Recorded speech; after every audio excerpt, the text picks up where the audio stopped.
በመልዕልተ መስቀል ተሰቅሎ የእኛን መከራ አድርጎ መከራውን ተቀብሎ እኛን በደለኞች እኛ ስንሆን የእኛን በደል የእኛን መከራ የእኛን ኃጢአት ታግሶ ሳይገባው ያለ በደሉ ያለ ስራው የእኛን መከራ የእኛን ኃጢአት ለማስወገድ በመስቀል ላይ ውሎ በቀራንዮ ተሰቅሎ ሥጋውን ቆርሶ ደሙን አፍስሶ እኔና እናንተን ለማዳን ከሰማየ ሰማያት ወርዶ ከድንግል ማርያም ተወልዶ የእኛን ሥጋ ተዋህዶ ሥጋችን ለብሶ ወደዚህ ዓለም መጥቶ መከራ ተቀብሎ እኔና እናንተን ለማዳን ከሰማየ ሰማያት የወረደው አምላክ መድኃኔዓለም ኢየሱስ ክርስቶስ ለቅዱሳን ሐዋርያት ለተመረጡት ለተከታዮቹ የተናገረው ኃይለ ቃል ነው።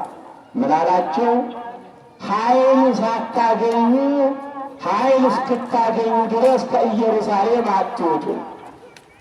የእግዚአብሔር ልጆች ኃይል ከሌላችሁ ዋጋ የላችሁም። መንፈስ ቅዱስ ከተለያችሁ መንፈስ ቅዱስ እንዳይለያችሁ የእግዚአብሔርን ሕግ ጠብቁ አደራችሁ። ኧረ ተው አትርሱት ወገኖች፣ እባካችሁ እባካችሁ አትርሱት። ልማድም አታድርጉት እባካችሁ። የእግዚአብሔር ኃይል ከተለያችሁ ጉልበታችሁ አይሰራም፣ አእምሯችሁ አይሰራም። ዓይናችሁ ያየ ይመስላችኋል እንጂ አያስተውሉም። ልቦናችሁም አላስተውል ልቦናችሁም አላስተውል ብሏል። መንፈስ ቅዱስ ሲለየን ነው ታዲያ የሚሆነው። ኃይል ካላገኛችሁ ማሰብ አትችሉ፣ ማስተዋል አትችሉ። የእግዚአብሔር ቃልም አይገለጽላችሁም፣ በጎ ነገር አይገለጽላችሁም፣ ክፉ ነው የሚታያችሁ። እባካችሁ ከእግዚአብሔር አትለዩ። እባካችሁ እግዚአብሔር መንፈስ ቅዱስ እባካችሁ አይለያችሁ። እንዲለያችሁ ወዳችሁ አይደለም፣ እንዲለያችሁ የሚያደርግ ስራ አትስሩ ማለት ነው። እና ቅዱሳን ሐዋርያትን ከመረጣቸው በኋላ ሲያስተምራቸው ቆይቷል። እንደምታውቁት ትናንትና ሐሙስ እንግዲህ አርበኛውን ቀን አክብረናልና ከዚህ እስከ ጰራቅሊጦስ ደግሞ ለ9 ቀን ያህል ስለ ዕርገቱ መድኃኔዓለም ያስተምረናልና ኃይል እስኪሰጣችሁ ድረስ ኃይል እስከምታገኙ ድረስ ከኢየሩሳሌም ከተማ አትውጡ። ኃይል ካልተሰጣችሁ፣ መንፈስ ቅዱስ ካላደረባችሁ፣ የመንፈስ ቅዱስ ማደሪያ ካልሆናችሁ፣ እኔ ያዘዝኳችሁን ካላደረጋችሁ ማስተማር አትችሉም።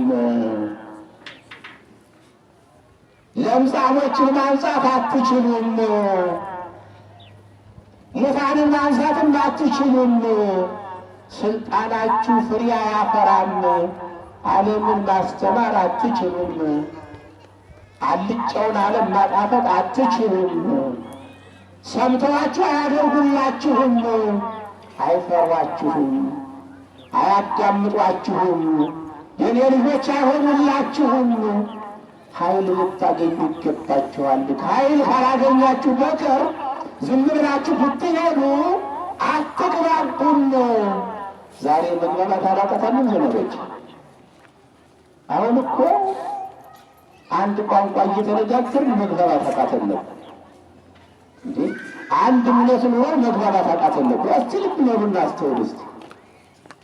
ለምንድን ነው አንድ አይነት ቋንቋ ምንድነው መግባባት ያቃተን? ለምንድን ነው? ወይስ ደግሞ አንድ አይነት እምነት ኑሮን ኦርቶዶክሳዊ ሆነ ክርስቲያኖች ሆነ ክርስቲያን ተብለን መግባባት ያቃተን ለምንድን ነው? መንፈስ